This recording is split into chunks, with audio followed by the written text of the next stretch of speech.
reciting the Pledge of Allegiance. I pledge allegiance to the flag of the United States of America and to the republic for which it stands, one nation, under God, indivisible, with liberty and justice for all. Call the roll. Here. Here. Here. Here.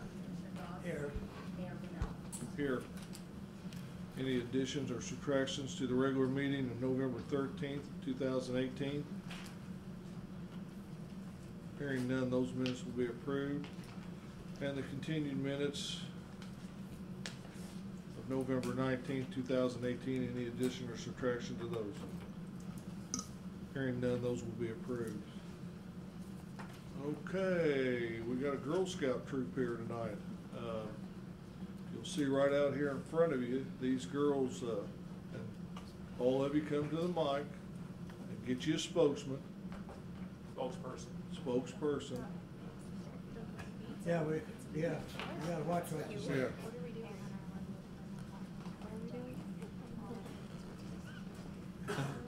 The one with the most badges get to speak.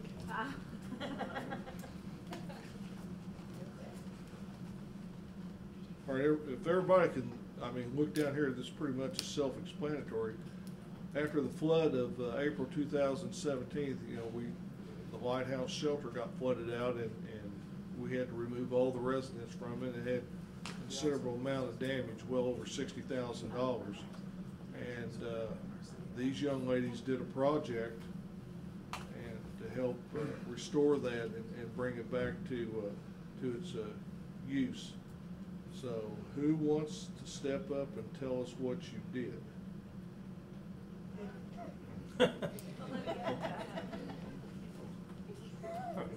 Okay, pull the mic down. Y'all got to get up there and tell us what your names are anyway, so just don't be bad. Go ahead. Hello, I'm Olivia Allen, and for our project, we decided to host a fundraiser to bring like canned goods, unperishable items like toilet paper, anything like that, to our local lighthouse shelter. And so to like give back, because those are unfortunate of us. So that's basically what we did.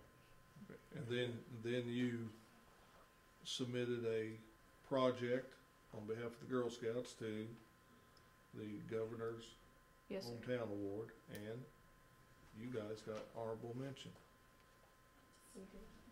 You did. We did. Yeah, you did. Yeah, you didn't know that. Yeah. Actually, I went up there last week. I went up there in September, and I got up there and I wanted to know where the Girl Scouts was, and they tell me they're not here. They're in school. You got to make the presentation. So, we did well. So anyway, I called back here and got some information, and I'm good at ad-libbing things. So we did well, and you did well, and you guys are what's right in America.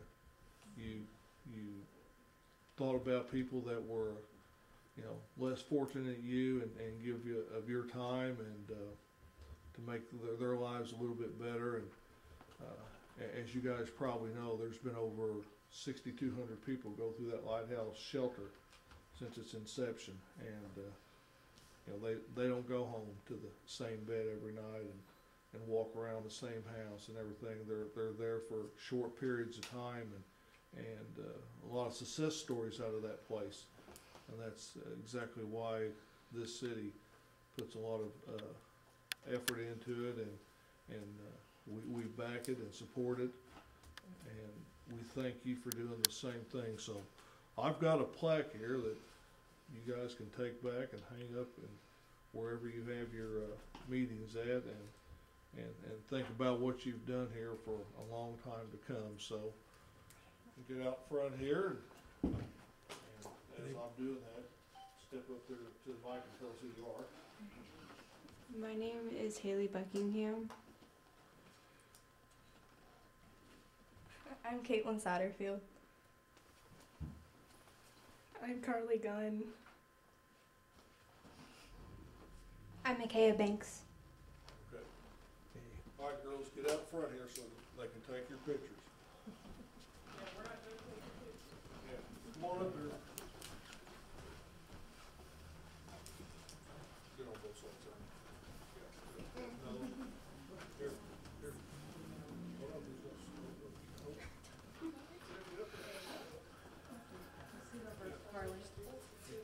Get her okay. Right with the cameras.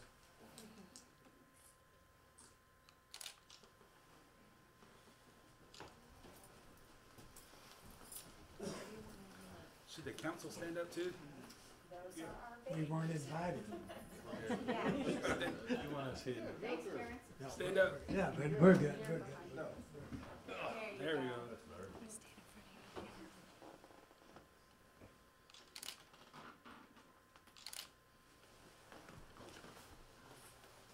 Two more.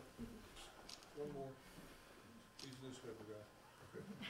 All right, girls, here it is. 2018 Governor's Hometown Award Project Honorable Mention Marion Girl Scout Civil Award Carnival for Lighthouse Shelter, Disaster Services, Public Safety. In recognition of outstanding achievements to make Illinois an ideal state in which to work, live, and conduct business. Serve Illinois. Jeff Turnbull, Chairman. Bruce Rounder, Governor. Thank you, young lady.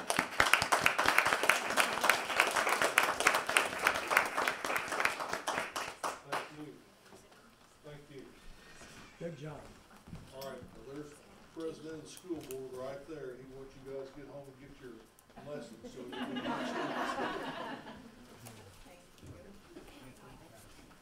You guys don't have to stay the whole time.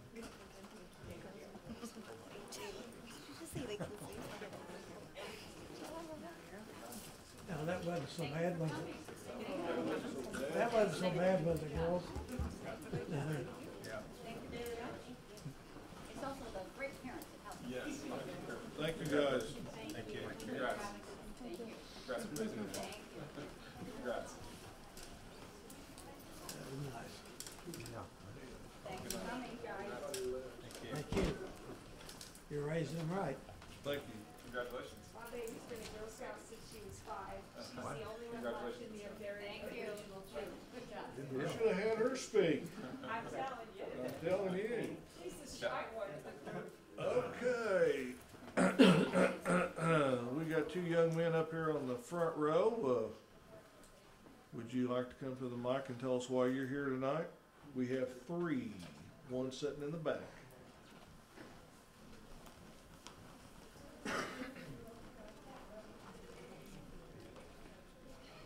My name's Boston Ziegler, and we're here for our civics class for our service learning project to learn more about local government, because that's what we've been learning about federal, state, and local governments lately. So they just want us to sit in here and participate in a meeting and see what goes on. Oh, they want you to participate. Well, I guess this. Okay. All right. All right. Thanks. What's the other names? Yeah. My name is Noah Mofield. I'm Cooper Smith. All right. Thanks, guys. Don't repeat everything you hear tonight. Right. Okay, anybody else need to address the council? Okay, seeing none, we'll get on with the agenda. Number one, police business, Commissioner Webb. Yes, I would like to put the formal motion for the council to approve Holly Newland as a part-time dispatcher at $20.60 an hour to replace Nick Browns, who was moved to a full-time dispatcher. Now, will she be working less than 1,000 hours a year? Yes. All right. I'll second it. We've got a motion, a second. Any discussion on the motion? Hearing none, call the roll. Commissioner Hightower. Yay. Commissioner Patton. Yay. Commissioner Webb. Yay. Commissioner Goss. Yay. Mayor Rinella. Yay. And Commissioner Webb, you have a fire department. Yeah, I'm gonna call upon our chief to come forward, fire chief, but just a little preface to what he's gonna say is, you know, we all know that at the fire department we're in dire need of two new bays. The fire trucks are getting bigger as we get new engines, and we just barely fitting in and out of that. So certainly time to look at putting on a couple new bays for the fire truck. With that, I'll turn it over to Jerry. You should have a proposal from Whiteburg. Gil was going to try to make it tonight, but something must have happened. Prior, council had approved for Whitenburg and Oney to put together preliminary plans along with a cost estimate of what the project would cost. I think you may have some of the drawings there. The cost estimate that they came back with was $844 for the project. 844 what? $844,000. That's to be the construction. There's a lot here between 844 and 844. I'll just say it real fast. Yeah, that's the construction cost of the project. So with that, Whitenburg only has a proposal for $57,260, and for this proposal includes going ahead and putting together a set of architectural drawings. Not only that, but the whole process is included in this proposal, for as the includes the bid process, the general requirements, the performance specifications, the pre-inspections, all the paperwork that goes along with the bidding is included in that amount. What we'd be asking for is to accept this proposal to put together the architectural drawings and then come back to the council once those are done. Is the 57,000 part of the 844? No. Okay. So Chief, we talked previously about the possibility of having a substation on the other side of the tracks. Now, if we were to go forward with this, does that not imperil that vision, or is that something we're still considering down the road? Depends on if the council comes up with the money to build another station on the other side of town. You know, I don't know, the manpower is the issue when we start talking about a secondary station.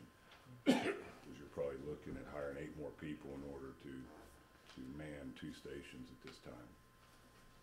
And the cost of the manpower is significant compared to the cost of another station. Well, yeah, I mean, I know it's not an overnight goal, it's kind of a long-term vision. I just wonder if we should maybe start planning along those lines.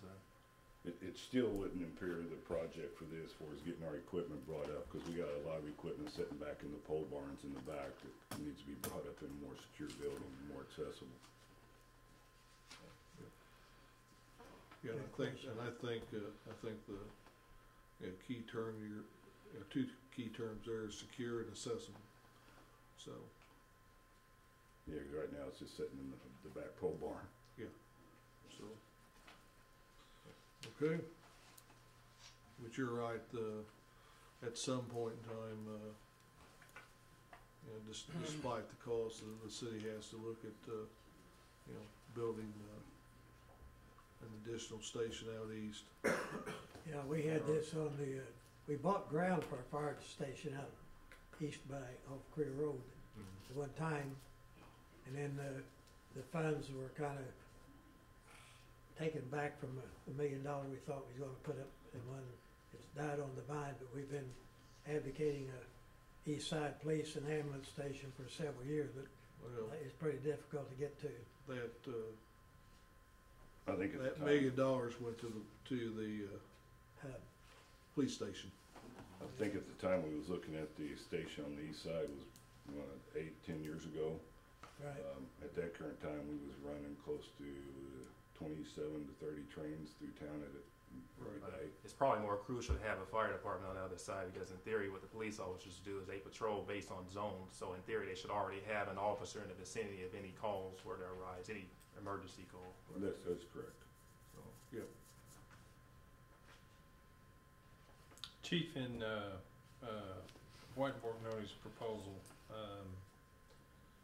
it includes on-site observation. Did they indicate how much they would be there? I think it's once a month what they did on the last project. They would come by unless we called them. Once a month? Once a week, I'm sorry. Okay.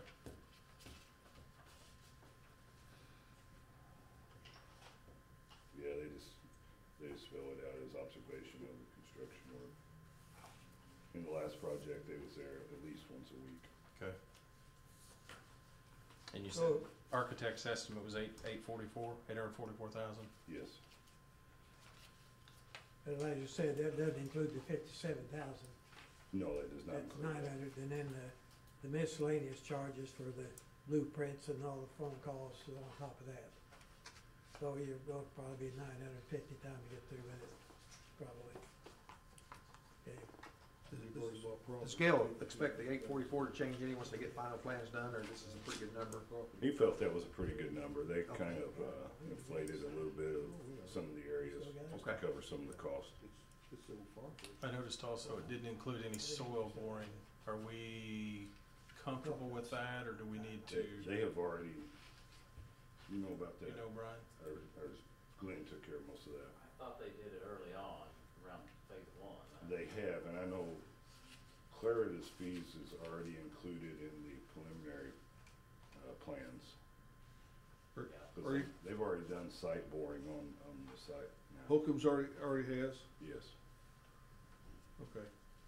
Because that's how they came up with the footings, the depth of the footings. Okay. I can't remember if they did that during phase one or phase two. Here you go, Jerry. Here's Gail if we have any questions. Yeah. So Jerry, that's 2 bays plus storage area. Am I looking at that right? Or? Yes, there'd be a 15-foot storage area on the side on the 2 bays.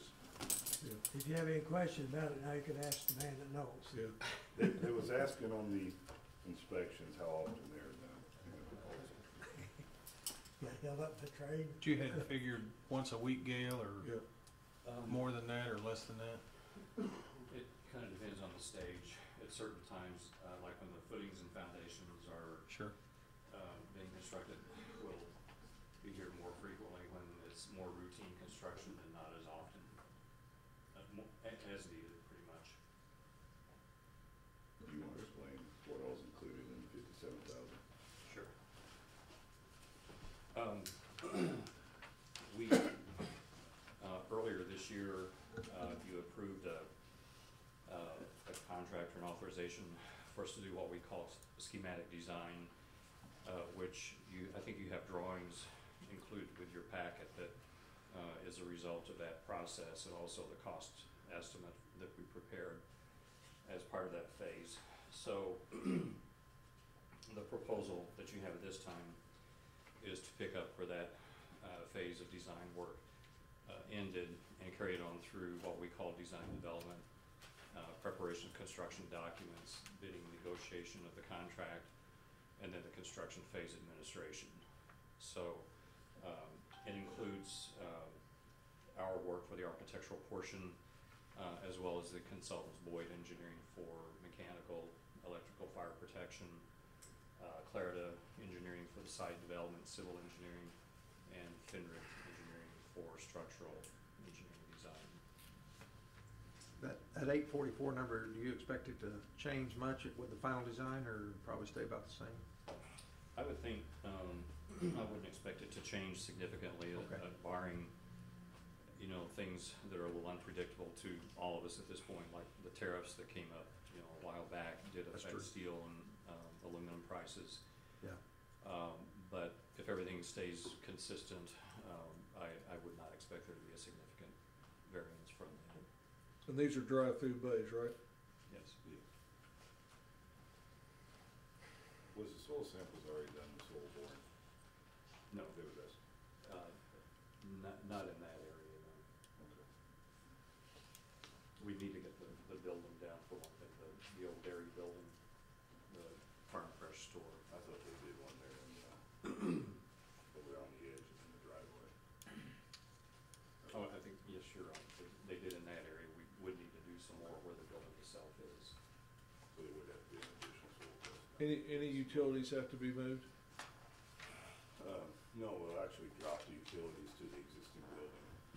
They're looking at tying in, there was a brand new sewer main that was put in for the existing building, looking at possibly using that sewer main and that water line coming off of that side, so not having to tap into the existing water main. Well, what about the gas line right That down? is not true, because they are looking at tapping off of the new water main coming into the front. They did look at that. Okay, what about the gas line that's on the south side of the building, the existing building? They're going to just move it around in between. There'll be about a 6-foot area in between the new building and the existing building that will be built around to be able to just move the meter around to the front of that, so the gas lines don't have to major move on.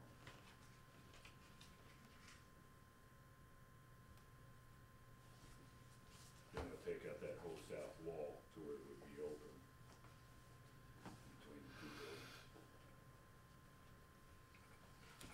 south wall of the existing structure. Yes. Gotcha. Gail, once, does the building demolition, is that included in your phase, or is that separate and aside from, does building have to come down prior to anything happening here? Or is it part of your bid package? Yeah. It is not included in our estimate. Okay, so That is separate. We've actually had interest of people wanting to take it down for either scrap or for the metal building Okay. itself. And I think that's gonna be a real good possibility when we get it took down. and then once that building's gone, then we'll do some additional boring there underneath the existing slab, what used to be the old farm fresh. Right. Gotcha. I don't expect there to be any significant surprises in that area, but we will test it.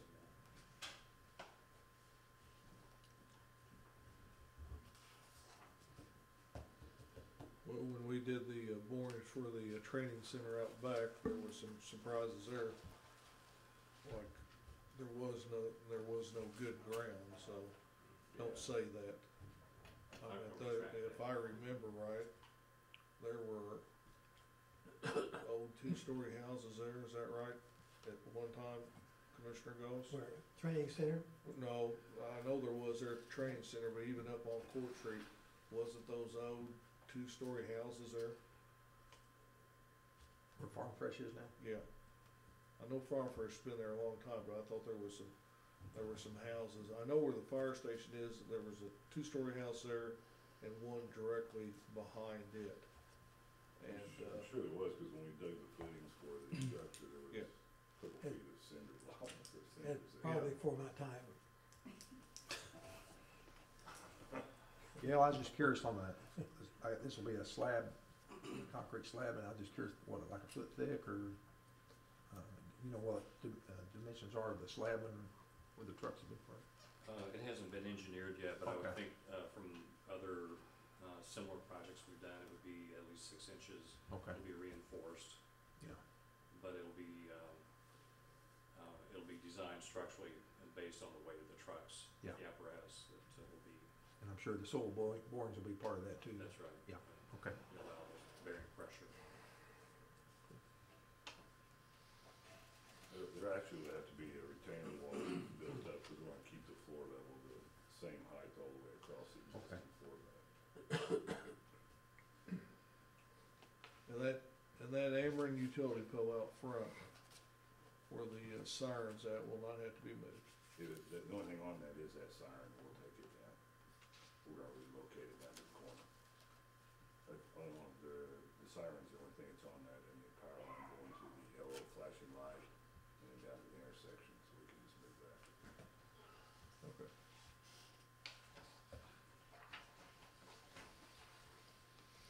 Okay, gentlemen.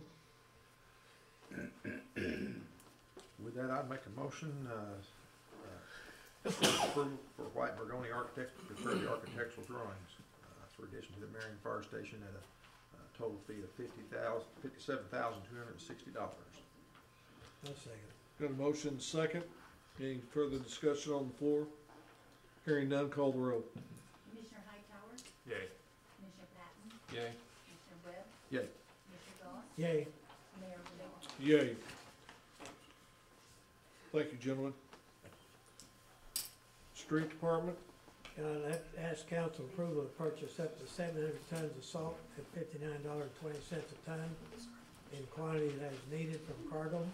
It's a budgeted item. We want to lock in the contract price of $59.20, and we want approval to buy as needed up to 700 tons. That's my motion. got a motion and a second. Didn't we buy some this summer? Yes. Is this price better than last year, or?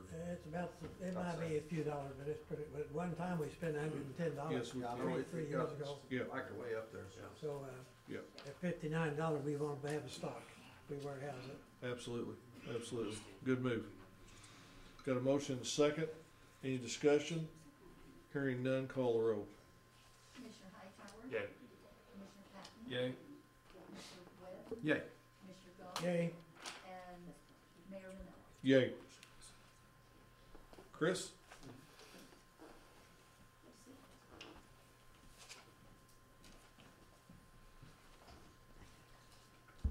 Council, Mayor, This evening I've got two items. Number 4 being requesting council approval to hire the following new part-time employees. Austin Scola as lead lifeguard at $12 an hour and swim instructor at $20 an hour. Austin actually was with us for about a year, 3.5 years, and he's returned for some additional hours. And then we have second Malcolm Berry, the second basketball staff, $9 an hour. Tackle football staff, $9 an hour, and flag football staff, $9 an hour, and then fitness attendant, $9 an hour. He'll be starting in fitness attendant, moving into basketball staff, and then following football season, he'll be active in flag and tackle football. Those are the two items that I've got tonight. I sent Chris a little bit of I'm sure he deemed it as a disparaging email to him that. It seems like we're always hiring at the hub, and we're never getting resignations or anything like that. And we've come to an agreement that we're anybody that doesn't work 90 days, and we're going to prepare a list that we're going to deem them inactive and take them off the rolls. And correct. And they're working on that. So. There's going to be a substantial list come out here in the coming few weeks, and to reflect what we've actually done throughout the entire year, throughout 2018, is what I'll prepare for the next 2 council meetings. We actively do separate, but then there are some that, hey, we don't want to have to. For instance, Austin, AJ Scola, we don't want to have to separate them if we think they'll be active. Right. If we can reasonably ascertain that they're not going to be active for 3, and they're not active for 3 months, and we don't expect them to return, then we will separate them, and that's what we've been doing. Right. So. And I explained to him, other departments, and I'll use the library as an example. When they hire somebody, they also have somebody there that has resigned, so it doesn't look like we're just putting on employees, and that's kind of what it gives the misconception and the misrepresentation to the public that this is just an employee glut that we have working here at this place, and it's really not. So we need to reflect that in the future coming up. That these are, for the most part, kids, high school. First, second year college, and we're going to have a revolving door of employees like that. But in that revolving door, we not only need to show them coming in, we need to show them going out. One thing that we should consider, they only start off with $9 an hour. That might account for a lot of the turnover. We are looking at somebody to start at McDonald's. Maybe that's something we should look at. There's 2 things, absolutely. There's 2 things we're looking at: our base pay. In addition to that, opportunities within our operation for them to rise to a next level, and that is kind of a lead position within each department. Incentivize their retention, right? Yeah, that's correct. So they can actually, there's growth and development within each department to lead positions. But the base, we have to look at what the market is doing relative to the competition, and we've lost, and we've gained some employees, of course, that have come from other places. We've lost as well, and so we have to look at that as well for retention. So we do have a pretty comprehensive retention plan that I've put in place, that we have as a team put in place, and so we're looking at those incentives, and one of those, of course, is the base pay that we have to look at as we budget the new year. Yeah, but I think what we've kind of said all along is, maybe we're better off with less employees, paying them better, and the bottom line, budgetary, the bottom line of monies, allocated to salaries stay relatively the same there at the hub. Yes, we have to have a certain number we have to have the numbers relative to each department to run certain programs. Oh, I know. So it's a balance. We have currently, 13 full-time. We have 10 benefit employees. 9 to 10, there's a fluctuation there. But we currently have, 10 benefit employees. And so we are paying paying increased benefits from those, but they're very committed employees. So we know that we need those benefit employees, those that we're paying more benefits to, But they're paying into. But and at the same time too, you know, I was with the park district. I don't know if you could ever have enough lifeguards. Correct. Because we'd start out with 30 a year, and by the end of the summer, for various reasons, you know, kids going off to school and stuff like that, you'd do good to have 8 lifeguards there a day. Yeah, and it's one department in aquatics that's one of the hardest puzzles combinations to maintain in order to have that. We're hiring very effectively relative to availability. You know, we want to be as precise as we can about you know, how we are hiring, and we've improved that over the past couple of years. We've improved that dramatically with where we're hiring the right ones. Sometimes you don't know, but we are more focused on that in our recruitment and our interview process. Well, our last pay period, as a finance commissioner, we had 117 checks written to the hub. We have listed as employee, which some of them probably need to be purged, I agree with it, but we wrote 117 checks to the employees. We show 140 being listed at the hub, and we have 217 working the rest of the city. Yeah, so, yeah. I'm showing as of today, 131, and 117 would be accurate. Yeah, that's correct. Yeah, with versus our part-time, our full-time, and benefit employees included in that number. Mm-hmm. And speaking of lifeguards and all that, I know these should be purged, Chris, which you're going to do, I hope. But see, we show on the board in the treasurer's office 46 lifeguards. Yeah. I doubt that you may have that many. You have 11 lead lifeguards listed. So as the mayor said, these need to be purged more than every 90 days because the figures look rather bloated, you know, if you just look at the figures here. Well, now hang on here. Sometimes those kids go off to college, right, and they leave in August, and they may be home for a week or so. Well, they may be home. They give them a break in mid-semester. They come home for a week. They may want to work a few days. They come home for Thanksgiving, may want to work, and then they're home for a month at Christmas at the end of the semester. So you know, there's probably some areas there, lifeguards being one that you know you may not want to purge as often because you know we expect them to return. Yeah. Well, I mean, like Angelo said, because there's hiring expenses.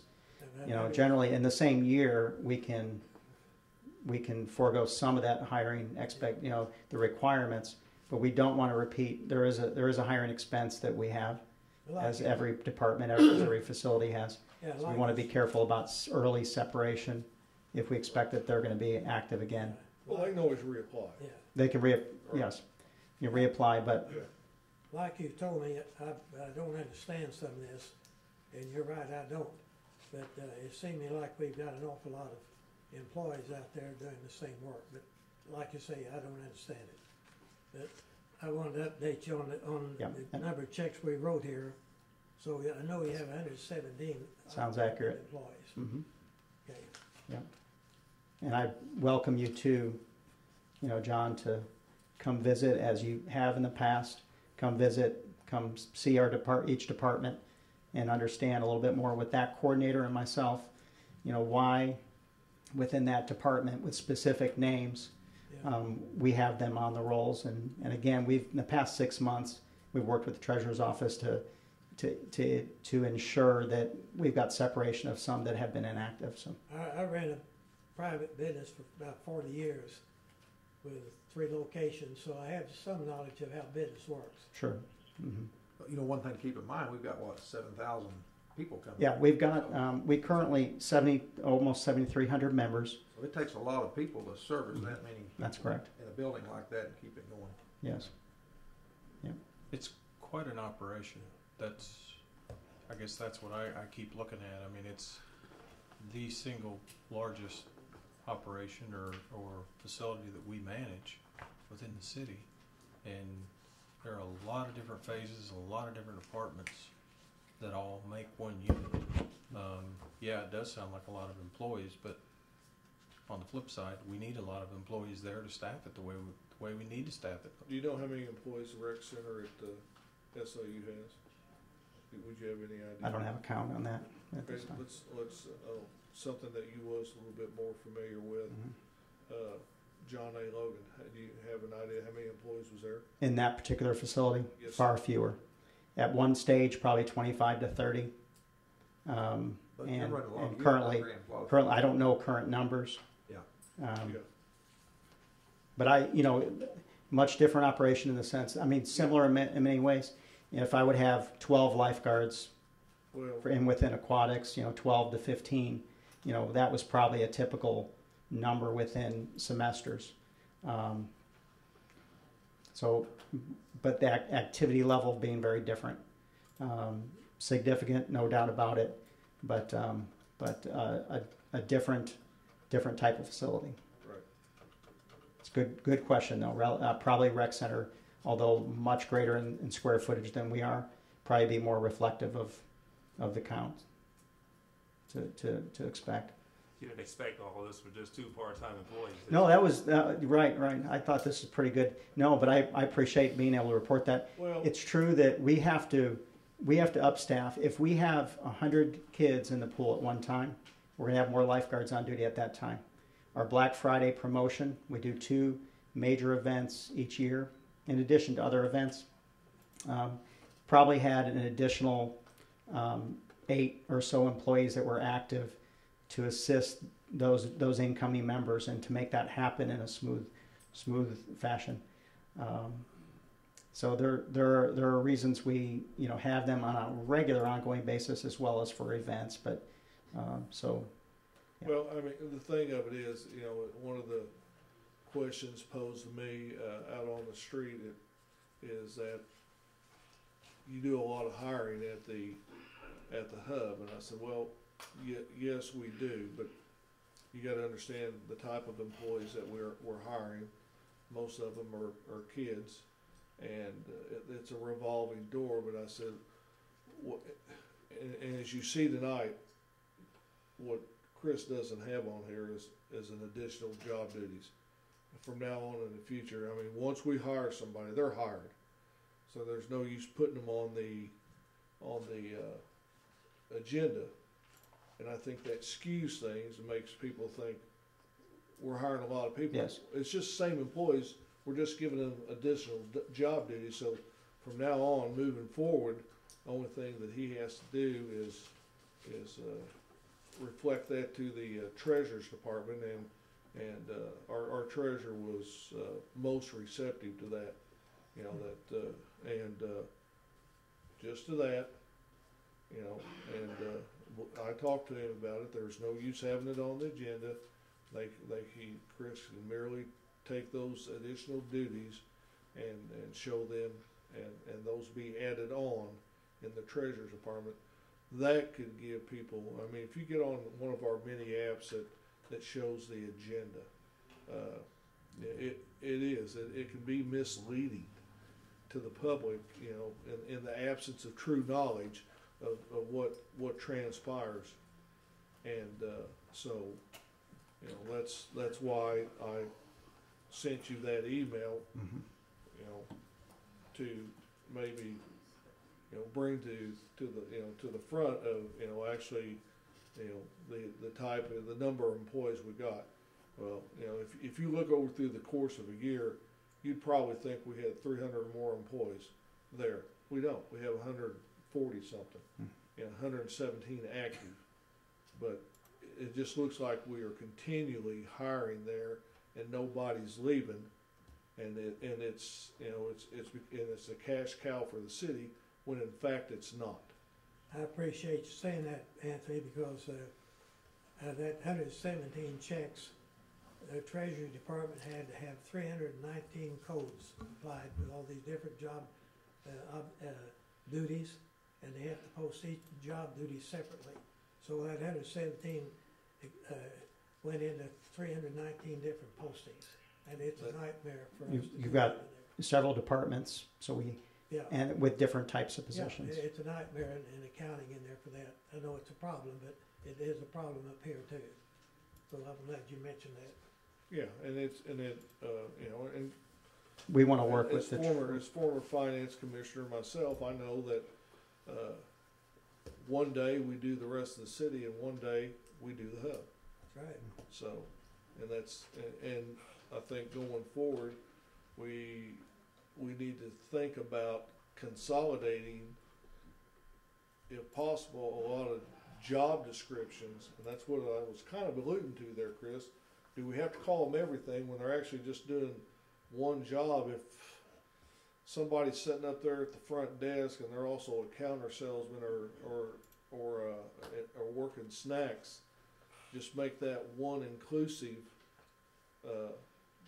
job description and pay, and it alleviates some of the problems that they run into over there, because you know I can tell you, you know, that they're constantly calling a lot and getting a clarification on this person and that person. Right. Any way we can work with the treasurer's office to make it smoother and more efficient, we will. If you have the separate departments, you're going to have separate job classifications.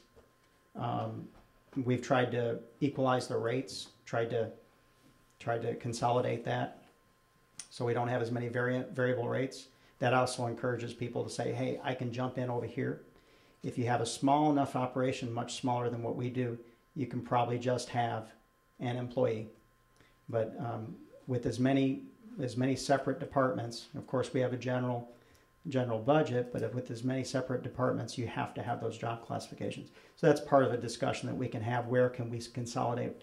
Where do we not want to in order to manage those separate budgets? And I know you try to track each department by just job classification and posting each one to see if you make or lose money. I appreciate that, but there has to be, like the mayor says, some way to squeeze that down a little bit. Are there time cards by hand or is it electronic? It's all electronic. It's all software that we use. So these individual cost codes are all electronic? Yes. Yeah. So it's streamlined and simplified, as well as the reporting that we have for those. So there's a person might have one job code, they might have 5. They've got drop downs as they enter their number. It comes on their time sheets, Jim, from down there to this, and then they have to take their time sheets and put it into our time sheets and divide it in each one of those job classifications. So all we're getting is the raw time sheet from them. Yeah, it seems like it'd be a way to marry those two time sheets together for you. And we're looking at software. No, we don't have the same software. You guys don't have a bill down there? No. No, I mean, we are budgeting from Abilla, but we have time clock that we went off of our old software. So what we're talking about is a spreadsheet.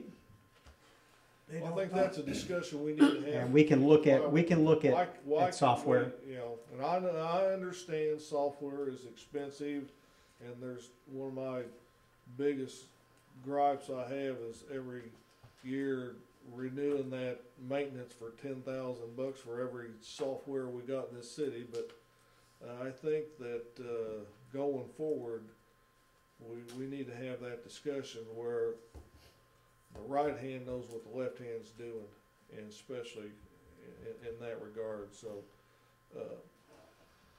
Commissioner, you brought up a great point. A lot of discussion for 2 hires. So, okay. So anyway. But thank you, Chris. Okay, thank you. And fair questions, and we need a motion and a second. I'll make that motion after they talk ahead. Go ahead. Thank you. I'll make the second. Got a motion second. Any further discussion? Hearing none. Call the roll. Commissioner Hightower? Yay. Commissioner Patton? Yay. Commissioner Webb? Yay. Commissioner Goss? Yay. And Mayor Rinella. Yay. Number 5 is mine. Margaret come to me about a month ago, and I apologize to her. She had been left out on a subsequent pay increase, and she's getting more time at the senior citizen. She also works for us at Boyden Street, and she asked me if that could be rectified any. So I got with Latina, and we came up with $10.50 an hour. So we need to, I would appreciate that approval. That's effective today. Effective today. Tomorrow, right? Tomorrow. Not retroactive, it won't be retroactive. That was a misprint on the agenda. It's retroactive to the 27th. Till tomorrow, retroactive till tomorrow, okay. Hey, she had a long day. Got a motion?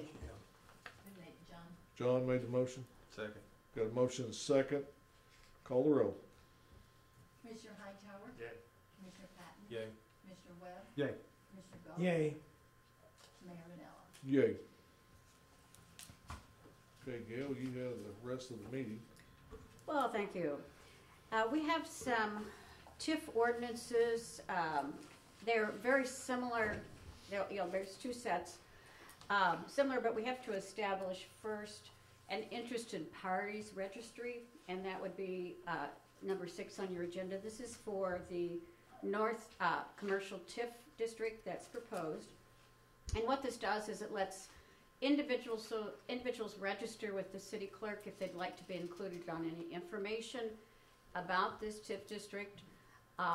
There's also a place for organizations or businesses to list if they would like to be an interested party, meaning they would be on the back of your ordinance. It has forms that the clerk uses to complete the interested party registry. These are just part of the Illinois TIF law that is required that we establish this registry for each proposed TIF district that we present to be eventually approved. So the first ordinance would be for the establishment and adoption of the interested party registry and their registration rules, which were included in the ordinance that you were provided. I'll make that motion. Motion. Approve ordinance 3477. Is there a second? I'll second. Got a motion and a second. Is there any further discussion?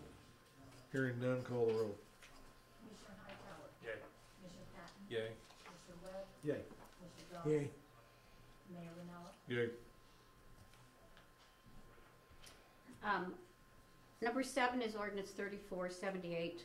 This is an ordinance where the council establishes a date for a public hearing on the proposed Marion North Commercial TIF District. The proposed date would be January 14th, 2019 at 5:30. Our TIF consultant would come down and run the public hearing. There will be a mailing that goes out to people located in the area of the proposed TIF district, and that will invite them to come to the public hearing if they're interested or have any questions.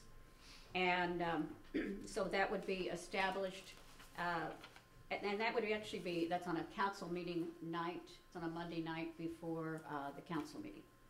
So this ordinance is calling for just to approve the establish the public hearing date. What was that date again? January 19th? January 14th, 2019. And on the back, the last page, which is page 4, it's item number 2, which establishes the date. And the dates are all established by the timeline under Illinois law. TIFs have to follow certain timelines, like 30 days after this is established and things. So this is just one of the timeline dates of how it is established. I'd make a motion to approve ordinance number 3478. Second. Got a motion and a second. Any further discussion? Hearing none, call the roll. Commissioner Hightower? Yay. Commissioner Patton? Yay. Commissioner Webb? Yay. Commissioner Galt? Yay. Mayor Rinella? Yay. Okay, ordinance number 3479, which is agenda item number 8, is also to establish an interested party registry and adoption of registration rules. This is for the proposed Marion Little Tractor TIF district, and this would be the same situation. If anyone was interested in that district, they would be invited to register with the city clerk to have their information. And I would note that if one registers with the clerk, they have to present their driver's license and a proof of citizenship in the city of Marion, that they are interested in the TIF. Organizations, something therefore similar. What separates this from the inducement agreements that we've done previously? Okay, this is just an interested party, could be anybody in the area that has an interest, like a neighbor, somebody wanted to know what they're doing. We've had similar. This would be somebody living within the 750 feet of the Yes. TIF, okay. Yes. Sometimes it's within the locale of where TIF is being developed. And we do have several people like in the area off of Morgan or Morgan Avenue that had registered on previous TIF districts that were interested because they needed to understand how roads were developing, for example. So it's one of those that keeps people involved if they'd like to be involved. So this would be just an ordinance to establish that registry. I make a motion to approve ordinance 3479. Second. Got a motion and a second. Any further discussion? Hearing none, call the roll. Commissioner Hightower? Yay. Commissioner Patton? Yay. Commissioner Webb? Yay. Commissioner Goss? Yay. Mayor Rinella? Yay. Okay, ordinance 3480, which is agenda item number 9, is an ordinance to establish a public hearing date for the proposed Marion Little Tractor TIF district. The proposed date would be January the 14th, which is a Monday, at 5:40 p.m.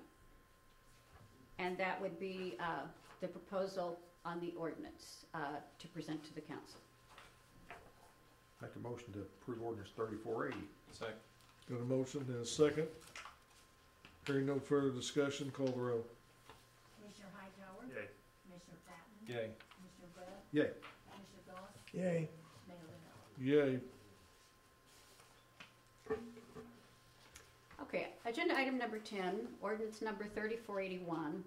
This is a redevelopment agreement between the City of Marion and Woodland Rental Properties, LLC.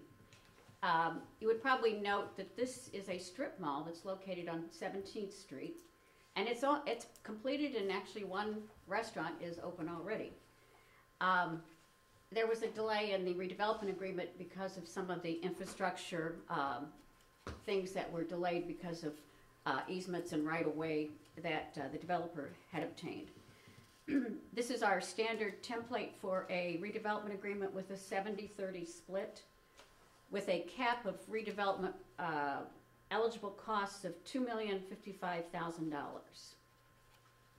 And this is in the Marion Hillview TIF. And if the council recalls, we formulated and amended our current Marion Hillview TIF to include this property because of some of the infrastructure costs.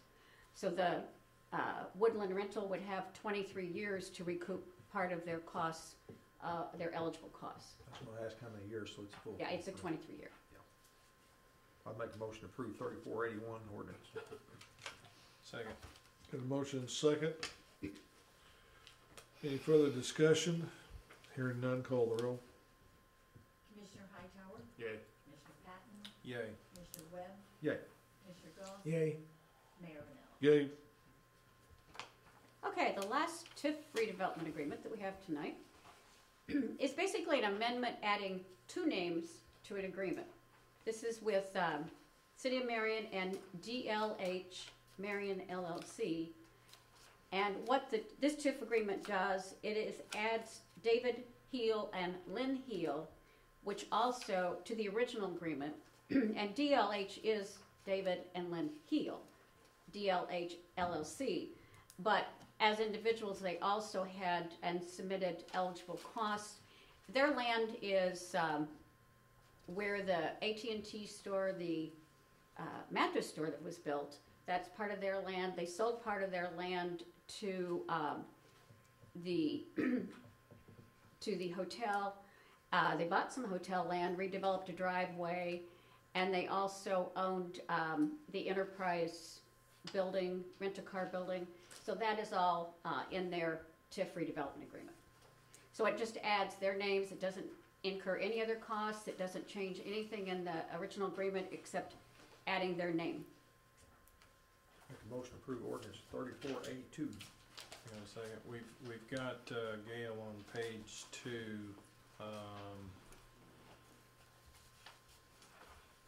The original agreement was 75% instead of 70. That was, yes, They were at 75. yes. When we entered the TIF, this is in TIF 1, the last few years when we did TIF 1, we increased the percentage that the developer had because TIF 1 only has 7 years left. And their agreement was established, I think, 2015, so it's been several years, but we increased it. I think now we do TIF 1 agreements at 80%. Okay. So the developer does get back a little bit more Because of the time frame. because of time frame. Yes. Yeah, I Thank think it expires in 2022, payable out 2023. So there's very few years left there. Okay, Jim made the motion, Doug seconded it. Get me, Doug? Sure. Sure. Yeah, we hit every other one, so why break the way now? So, got a motion and a second. Any discussion? Hearing none, call the roll. Commissioner Hightower. Yay. Commissioner Patton. Yay. Commissioner Webb. Yay. Commissioner Galt. Yay. Mayor Rinella. Yay. Number 12 is our consulting services, Governmental Consulting Solutions out of Springfield, Illinois. Jim Reimer, he's actually our lobbyist up there, and Jim earned his money this last year when the revolving loan went down and we started that project for Halfway Road. The paperwork that he had to go through to give us our own money back of $1.6 million, $1,651,000 to be exact, was pretty astronomical. But to get it through there and then get DCEO to push forward with it and finally give us that money, which we were the first in the state to get our money back through the revolving loan project. That went towards Halfway Road. The significance of that is that we didn't have to use TIF dollars. We are using some, but remember we got it's much less than we would have. We got the 500,000 Delta Regional grant. We got our own $1.6 million out of a $3.3 million project, which we're opening tomorrow. Part of it. First section of it. Yeah, the first section that goes probably 100, 200 feet past the last Pepsi opening. Yeah, that's the only business gonna be on it now, so they're gonna be open able to. Yeah, and then they'll push forward to starting next spring. Probably. As weather permits and tying it into Westminster. So that's a pretty significant project. You know, not only the significance of the Pepsi project is it brings 50 additional new jobs to that facility. So it'll be open to traffic tomorrow then. Yeah, for their trucks, you know, they redone their parking lot too. Yeah. They have a little bitty parking lot they've used for years, it's gonna be widened. Okay. Yep. There's actually 2 entrances there that the trucks come in and everything like that. So the lights are all functional coming from the new direction now? It will be, yeah. Okay. Right now they're on timers and they'll go to cameras. Is that right? Yeah, By the end of the week. timers now, cameras, my thing's camera's not ready yet, but. Yep. So that's my understanding that hopefully by the end of the week that they will go to cameras and get that. But still with being on timers and everything, that you still have a significant amount of time to make your turns and everything. So, and a lot of their trucks will be making right-hand turns out too. So, with no oncoming traffic, they should be able to do that. Getting a lot of their traffic off and just coming out Main. Oh yeah, and if you ever go out there at night, there may be several semis just pulled off the side of the road waiting to get in. Well, they do about 125 semis out there a day. Is that right? I don't recall, it was up there like that. Yeah. Okay. All right, so we need an approval to extend Mr. Reimer's agreement through November 2020.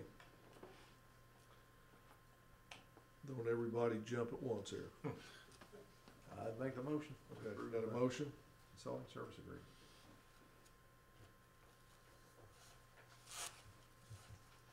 We got a second? I'll second it. Got a motion and a second.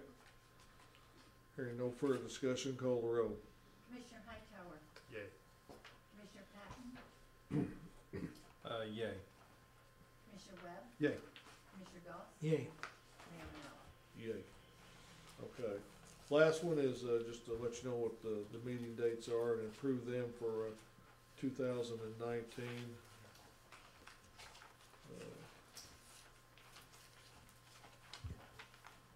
Those listed here. Here they are. See them.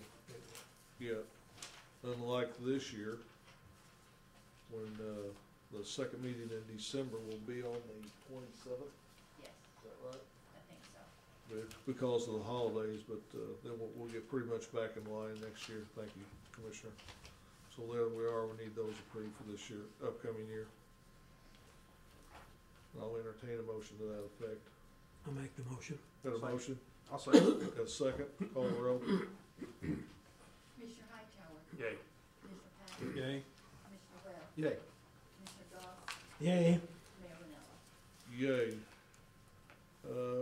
No old business at this time. I've tried to get in touch with Mr. Shenicky towards, our, proposed agreements with him, and he's, failed to call me back, but I'll run him down. Reaching out to the mall, those, affected out there to try to help them, relocate, in Marion. Several have expressed interest in doing so we're reaching out to those affected out there on that debacle. So, Commissioner Hightower. We mentioned Halfway Road, just getting a lot of complaints about the intersection at Halfway Road and 13 with respect to how dangerous that intersection is. In particular, when trucks that are going, using the southbound left turn signal, they're just blatantly running it. Now I understand that it's probably somewhat to do with the cycling of the lights, but it's just blatant disregard for the law. So I don't wonder if maybe 500 feet prior to the intersection, we could put a sign up says trucks stop at the light or photo enforced or something, you know. Well, that's an IDOT deal, but you're right. Now, he's talking about new Route 13. He's not talking, and he's right. There's times of the day you line them up 3 and 4 deep, and when one starts, they're all coming through. And it's and you know, IDOT knows about it. They're reluctant to do anything, but we can call over there again tomorrow. Somebody's gonna get hurt if we don't do something. Yeah. And we have followed them into the truck stops and written tickets. And actually, what was it, Gail? A few months ago, the manager of the truck stop come up here complaining about us enforcing the laws. So, anyway, but she hadn't been back. I mean, if the main violators were local traffic, I mean, we could do selective enforcement, but with out-of-state truckers, that's not gonna do a whole lot of that. She was talking about us potentially running off their business and everything like that if it got out. Well, you know, obey the laws. So, and actually, in all essence, when they redid that, they wanted those trucks to come off at the exit there and come down Halfway Road, and they're not doing it. So, and I don't know how we educate them when they're southbound to take 17th Street over to Halfway Road and in, as opposed to, you know, you look at the first part of it, when they come off there, you know, used to they only had to cross 3 lanes of traffic. Now, since they widened that, they're crossing 4, 5 lanes of traffic. So, I mean, there's a hazard there. And same thing, when they come across there, they just come across and you got to get out of their way. And mostly that's stop and go around them and you know. Of course, what is that, Ziegler, Brian, like what, 3 years ago I got a hold of you because the semis were coming out of the gas station and making a left turn without yielding to the cross traffic. Oh yeah. Now that's been remedied somewhat since we put that signage out, has it not? Yeah, I haven't heard anybody. Yeah, because I haven't heard any complaints since then. You had a question, Mike? I was just gonna make a suggestion. Our place of business has a unique vantage point to that intersection that you're talking about. Mm-hmm. And all of the things you described, I could sit and watch daily. If you're more than welcome to put a camera or something on that building just to observe that, and you could get maybe some data as to how many times a day this or that happens. If you go to IDOT and you get, have some evidence to present or something, in absence of that, I've been in discussions with Mr. Goss and on some other things out at the school with It's just traffic, and I know anecdotal. it's a very difficult proposition to talk to them. What building are you talking about, Mike? The Watermark. The Watermark building, not where the South Point Bank. Okay. On the hill there, you could get to the edge of that building that we had, matter of fact, when Rodney Cadmus was building his donut shop, he put a camera on our building to time lapse it and all that, so I know it can be done relatively cheaply. Okay. But you're welcome to do that if you want to, but. That'll work out great. This is a life and safety issue, Yes. because Yeah. someone's going to get killed. I am shocked. Matter of fact, I'll tell you a funny story, real quick. Was literally having this conversation at the window and saying, here's what happens all the time. As we spoke, it happened, and a wreck was there. Yep. As we spoke. And it's not just the halfway intersection, that one directly in front of our building, also a halfway is problematic, but you probably do have more control over at the city level, I suspect. But this thing at Halfway Road, guys, is it's a bona fide life and safety issue. Somebody or a whole carload of somebody's is going to get killed there.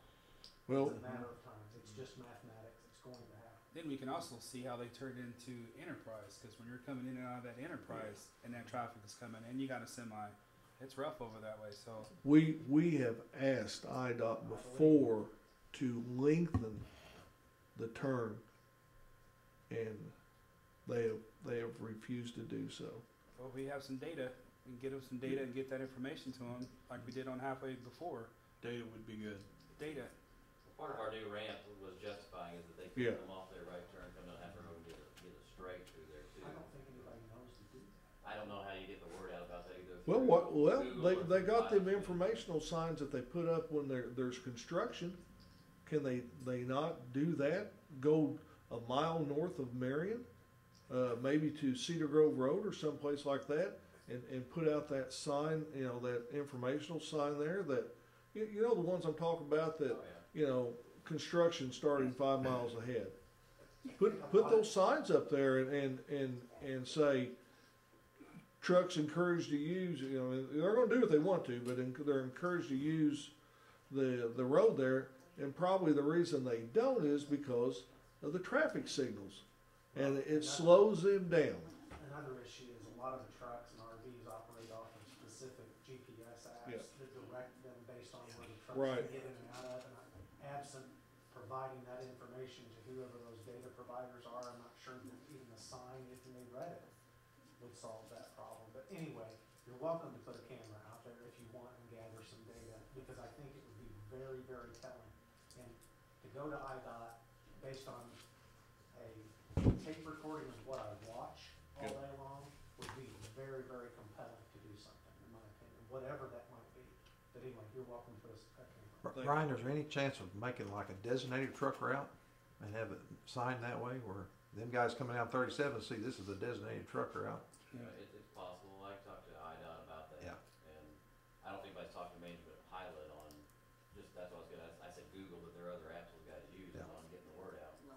So they're looking for a pilot. I don't think we'd ever get a sign off everything for one business. I don't think IDOT ever let that fly, so everybody else would be screaming, and we have a possible other, development that's gonna want attention too, so. Well, and they want to tell you they want that, pretty much that free flow of traffic east-west. We understand that. There's 36,000 cars that use that, or 32,000 cars use that intersection on a daily basis, Monday through Friday. Part of it, we figured out that, getting the word out some way through pilot, I don't think they could do that. It's the truckers talk, because I know when the pilot went in, that some people ran that light. Well, but the truckers talk, because now I know it's almost like every light.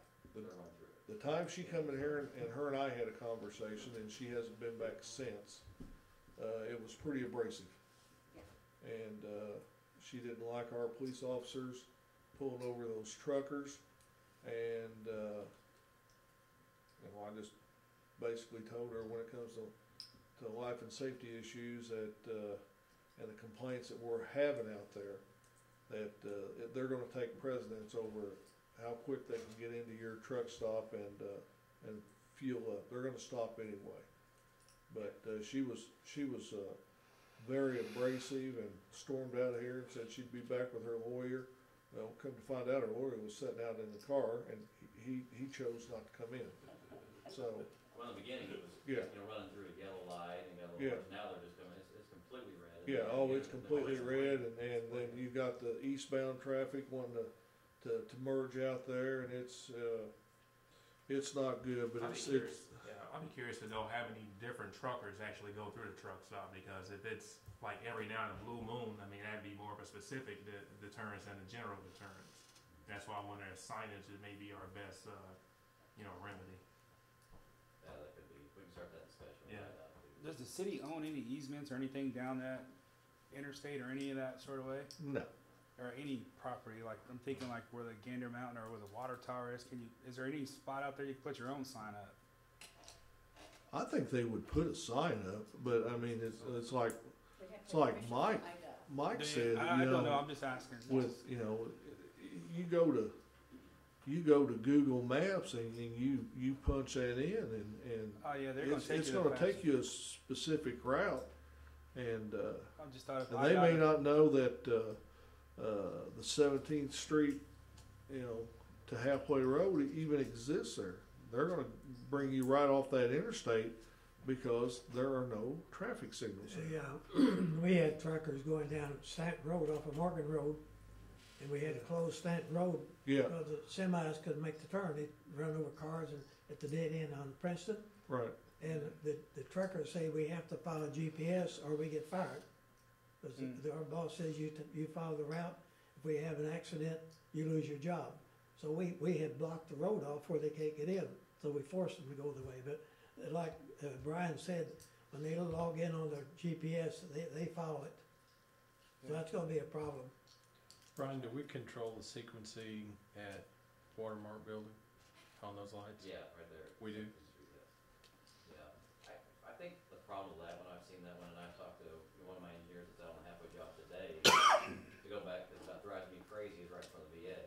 And a lot of those times is, there's not... Those two lights there. Operating correctly, a breaker gets thrown and it goes to the timers.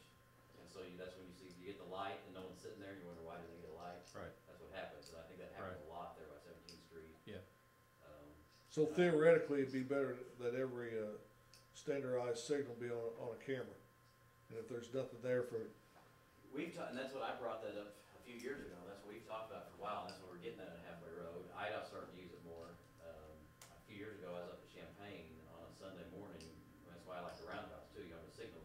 Sunday morning, no one's there, and the cameras detect it, and it's got a PLC in there, and it changes it based on the usage. So, yeah, that's ideally what we would like to do with as many as we can. I mean, theoretically, the detectors are supposed to pick that up. Right. But like you say, sometimes they... What you don't have with the cameras is you don't have someone digging along and they get into the loop detector, right, or where the pavement gets on the loop detector, exactly, or it wears out the cable, something. Right. So, yeah. You're on green, isn't it? If you're westbound on the Hill Avenue, or I think that's what it's called, Morgan, that's the issue there. That is human judgment. Yeah, that's the problem that I see moving everything over to Hill Avenue, is backing up and stacking up as that traffic is forced that direction. You're going to cause a bigger problem with that intersection. Right. That would have to be Because, and that's why I ask if we control those lights, because if we can make that sequence longer and make more left-hand turns for those truckers, that would be ideal. Because if it's on the short cycle that it is now, it's going to back up to the other light going to Menards and Holiday Inn Express. Relative to the GPS thing, and I'm going to shut up, and I'm sorry. There's two vendors, I think, that predominantly cater to the RV truck world. It's Garmin and TomTom. And I might be wrong on TomTom. I know it's Garmin because I've got one. And they're very specific for truck applications. get those semis obviously in and out everywhere, so it won't route. It might be worthwhile to consider writing a letter to those vendors and asking, giving them the other 2 points that the trucks can take, and to ask them if they would consider setting those as preferential. Because you can actually go exit 53 and come out halfway road and get to the truck stop. In my opinion, that's the way I would go. Yeah. Off the interstate. I agree. But you don't know otherwise off of I promise you that Garmin app will route you just the way that they're going. Right. Or you could, that would be my first preference. Secondly would be along the Hill Avenue, but it sounds outlandish, but you might actually get pretty far with that. That could be a setting that they could make. And they have to be able to do that because of construction detours and stuff. It happens all the time. Right. So I know they have the ability to do Right. it. And then hopefully they don't run to Main Street like if they were rerouted that way. It's like a lot of other things, you push the bubble, right? It goes from one problem to another, Right. and I get that, but this thing is worth you guys chasing because there's gonna be death in one of these days. It's not an issue of revenue to the city, which could be an issue, but I mean, it's not even one of those as a motive. This is a life and safety issue. That's all I got.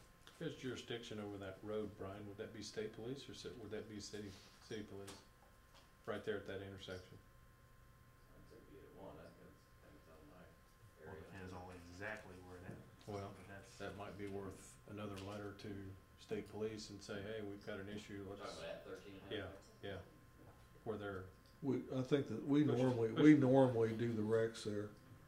We normally do, anything within our corporate city limits, we normally do the recs, depending upon the magnitude, you know. Now, we may have to have the state yeah. and county come in and Might be and worth a while assist. to drop a line to the state police as well. Say, hey, we need some help here. Cause it's, like you say, it's blatant. All two of them were. Yeah, it's blatant. Okay, Commissioner Patton? I think I do not have anything. Okay. I think I don't have anything. Webb, you're done. Nothing further. Yeah, nothing, you're done after tonight. You through. Make a motion to pay the monthly bills as funds become available. I'll second. Got a motion and a second, any discussion? Hearing none, call the roll. Commissioner Hightower? Yay. Commissioner Patton? Yay? Commissioner Webb? Yeah. Commissioner Goss? Yeah. And Mayor Rinella. And I see our new city attorney, David Lawler's in the audience. And I'd like to make a suggestion as one of your first priorities, if I may, to help the city start taking action to recover our nearly $2 million we spent on the hub repairs. We've been asking for this for several months and we haven't got anything done yet, but the building's been in trouble from the word go, and we need to get our people together that designed it and constructed it, managed it together, and see if some way we could recover some money. So I would charge you of the first line of duty to look into that for the city. We just had that discussion this afternoon. Did we? So, You should know we mean it then. I respectfully agree that we should try to get some money back, but I do not agree with that it's been trouble from the word go. Well, That facility $2 million, is $2 million something good spent for on the it. city of Marion, and that's just all there is to it. Anybody that would have said we have 7,000 members, I would not have believed them. We were pushing for 1,000. I think we far exceeded our expectations. You're talking about something different than the building, and my subject is the building itself. The building itself has been a had, tremendous problem. had some issues. I made $2 million in the past 2 years on it. I would agree. Something's wrong somewhere. I would agree. Okay, so I hope that we can start action on that, please. Yes, sir. That's all I have, Mayor. I understand that. He's got a lot on his plate here. He got to meet Kathy from Codes, and she lit into him, and we have some, derelict buildings that need addressed and things like that. And then him and I had a discussion about, how long we've been working on an animal control ordinance since April. Yeah. And I asked for that to be at the next meeting. Had a situation today where, under this new ordinance at Tina Road and Morrow, our assistant police chief, it would have taking care of a situation that happened over Thanksgiving weekend with a dog, but and deeming it vicious. But since we don't have this one in place, we're going to end up giving this dog back. You know, so you know that's just something that well, it's probably even before April, wasn't it? Something like that. Been a while. We met and but anyway, he's got his plate full, and but he's got a good group of guys there that can help him out. And brought his administrative assistant with him, and she is still working for you, isn't she? She'd run. She wasn't scared off. Okay, good deal. Okay. All right, I don't have anything, so motion to adjourn till December the 10th. I'll make the motion. Yep. We got a motion? Second? Call the roll. Commissioner Hightower? Yay. Commissioner Patton? Yay. Commissioner Webb? Yay. Commissioner Goss? Yay. And Mayor Rinella. Yeah, we need some cameras at halfway road. We need to do service. You know what? Hey, Derek,